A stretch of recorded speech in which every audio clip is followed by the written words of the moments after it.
Welcome and thank you for listening. My name is Joe Prim, and this is the premiere episode of Ever Vigilant, where I take a God-centered approach to being prepared. I'll start out talking a little about myself. I have two young kids and an incredible wife, and we live in Corn Country, USA. About a year ago, we moved to a little homestead. We're trying to carve out our own little niche on our 2.5 acres surrounded by GMO corn, a place that not only provides food security for us, but also provides a safe haven and can keep things in balance with bats and toads and snakes and creatures that keep down mosquito populations without spraying and keep things in balance so that we and those that reside on this parcel can be safe and secure. So far, this last year on our little homestead, we've been playing around with and experimenting with chickens and goats and ducks, and I really are loving every minute of it. All of this stuff is new and a new experiment for us. Neither of us, my wife or I, have very much experience with any of this stuff. So everything is something new. Everything is an experiment. Everything we're learning about and working hard to do something new here. Which brings me into a little story I wanted to share. A few years back, I was doing a lot of traveling for work. And while spending so much time in the airports, I would listen to a lot of podcasts. And I happened to listen to a podcast called The Art of Manliness with Brett McKay. And he was doing an interview with Bruce Feiler, who had written a book called The Secrets of Happy Families. And he had a couple of interesting things in that book. One was having regular family meetings where everybody has a chance to share what's on their mind, share things that they're having problems with, or things that they would like changed. But one that really struck home with me and really caused me to not just think it was a great idea, but to actually act was coming up with a family mission statement. And his reasoning for having a family mission statement, just like a business, is so that you know where the line is, what's acceptable, what's not acceptable, that when things come into question, when everybody can't have a meeting or people are out alone or in other given situations, that you know where the family center of zero is, where everything comes off of, so that you have a firm foundation in what your beliefs are as a family.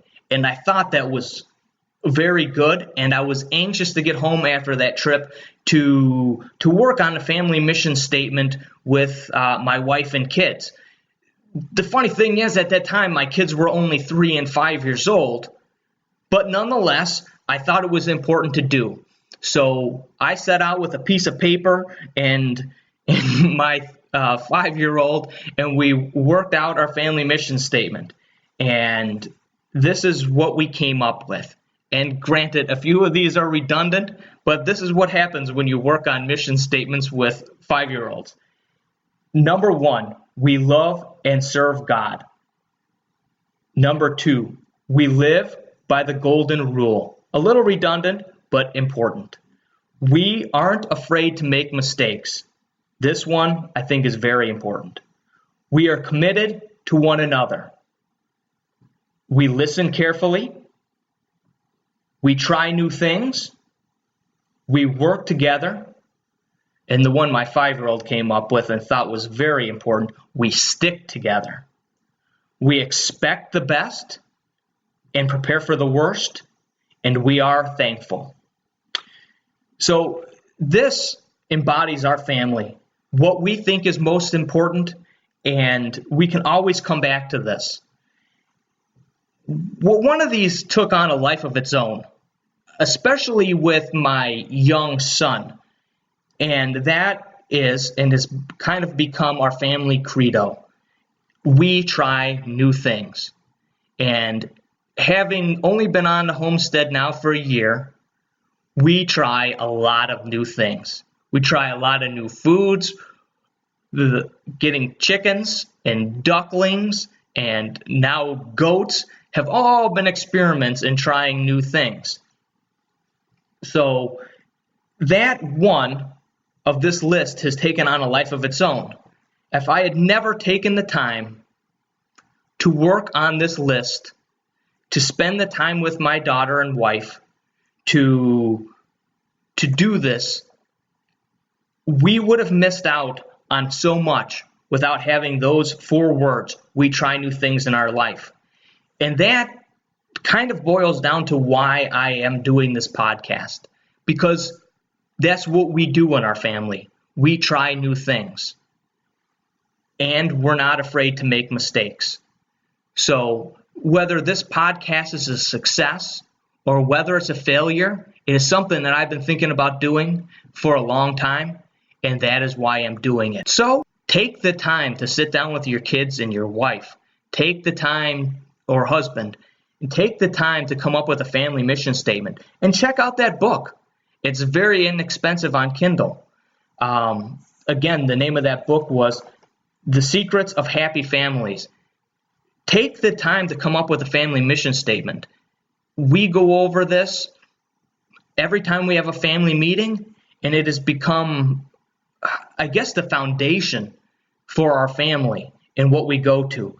And the We Try New Things has gone from big experiments that we do to little things. A few months ago, I had ordered some protein bars that were made with cricket flour, and nobody wanted to try them. But we could always go back to that. We try new things. And in the end, everybody tried them and absolutely loved them.